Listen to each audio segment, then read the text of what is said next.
Tism, and I'm gonna make my first chess video today. It's gonna be on the opening in the Dutch defense called the Leningrad system. So there's not a lot of material on the internet for this opening, so I thought I'd make one because it's my main reply to d4, c4, knight c3, knight f6, and g3, as well as b3 and some other more uncommon openings.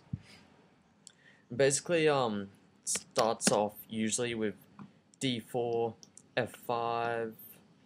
A lot of the time you'll see people just go for the fianchetto straight away once they know it's a Dutch defense. Most good players, other people might try different stuff. There's this move right here, you might be familiar with the normal Dutch defense, which goes like that, which aims to release the bishop this way. The Leningrad's more like an accelerated King's Indian with the pawn on f5 instead of f7. There's a few other minor different themes, but if you're familiar with the King's Indian, you'll definitely like this defense. So yeah, it basically continues along. Just kind of castle, castle. It's kind of the starting position of the Dutch. Now there's a few different variations you'll see people play, but usually in Queen's Pawn opening, people like to play this c4 move. It's very common, and basically what we're going to do is play this move. This does two things. First, one of the main things we want to do in the Leningrad system is we want to get this square here, push a pawn up. Where Black's usually going to aim for kind of pawn storming the king side, breaking open lines, and using mostly knight here, this bishop, queen and rook, to attack the king. And what's White going to do about this? Well, he's usually going to go for a queen side initiative, but he gets a lot of piece play, whereas we usually use pawns in a lot of the game. So yeah, usually they'll just develop queen across to here, looking to push this up again, and you may usually a lot of the time they'll just fianchetto here. Then let's say usually you can play this pawn up, which is good usually if they push this pawn down, which they do in a lot of variations. But if they don't, I like to play this. It's a lot quicker. It's basically aiming at these weak squares. A5's stronger, but like I said, I just prefer to go for the quick attack, as a lot of people do.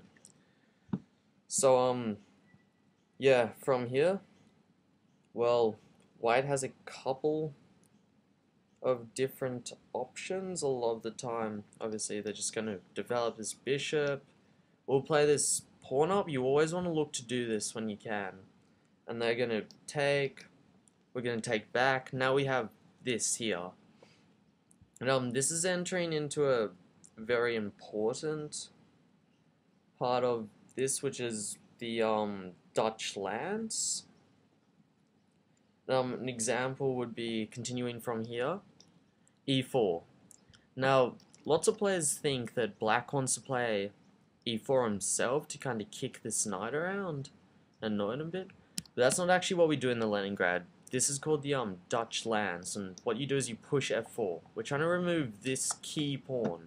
So basically what we can do is push our other pawns up, and if he takes, you know, move queen here, maybe move rook to g8, or just eye down on the square, move bishop here, and it really puts a lot of pressure on the king. So for a very tactical players usually enjoy this.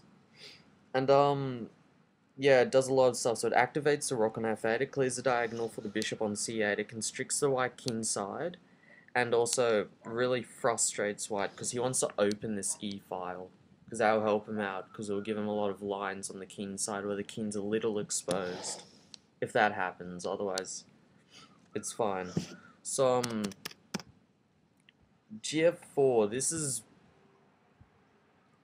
kinda, in a way, in some ways it's a mistake. It really weakens the king side, but if they just play passively and don't take it, it can get a whole lot worse. So you may see a few different things, but yeah. Then this, basically what we're doing is, we don't really mind if we give up this pawn. All it's doing is opening lines for us We really want to get our knight here. This is a very powerful square for it. Iron down on here. Come here for check once we have a piece here. And there's lots of options there. And yeah, it should really be noted. Like I said, the key square is the f4 square for the knight. So they're going to take. Now, c6. In many positions, this is actually, although it looks really passive, and you're like, why wouldn't we just go ahead with the attack? You know, we have some nice open lines now. It's actually decisive in a lot of positions. It's mostly because this bishop right here, going across this diagonal, really blunts it, and it means this bishop can get very active and get into the game, maybe here, pinning the knight, maybe here. Pinning the knight's probably a good option, because then we can go for this pawn, giving us a good view of this weak h2 square. So from here, example of how it may continue along, rook f7, queen c1, knight f4, which is the key square we mentioned earlier. d6, you know, that looks very powerful, holding on to the pawn and really getting into... Wait. I think something happened back here. I'm sorry now that I look at it. Seems some moves have been missed. My bad, I apologize. So 14, rook f7. Yeah, that would have confused you, like, why doesn't he take the rook? It's kind of bad. Now the 4, key square. Bishop d6. Bishop h3. You know, just... If he takes, that's very good for us. You know, it just opens more lines, gives him a check. And, notice this knight. A lot of his pieces are tied down. This piece has a lot of pressure on it. It's also defending this piece, which will be hanging once this moves for the rook. Once we take back with the knight. This piece is really locked down because this square is threatened for check, forking the king and queen. So, really, white doesn't have a lot of options. White either needs to put most of his or her resources into defending or get up a very quick attack on the king side. And from here, knight, this is a very, I guess, questionable move. Like, there's a lot better alternatives, to be honest. It's just kind of, it looks good because, you know, it's forking this and stuff, but it really just really weakens the king side. And as we can see after takes, like, it doesn't actually have a whole heap of options. Especially, basically put it this way, for say they take, yeah, and then yeah, queen takes, this rook's gonna have to move. Let's say here's probably a good square to defend theme. Oh, yeah, but that gets forked, and so obviously you can't do that. If they go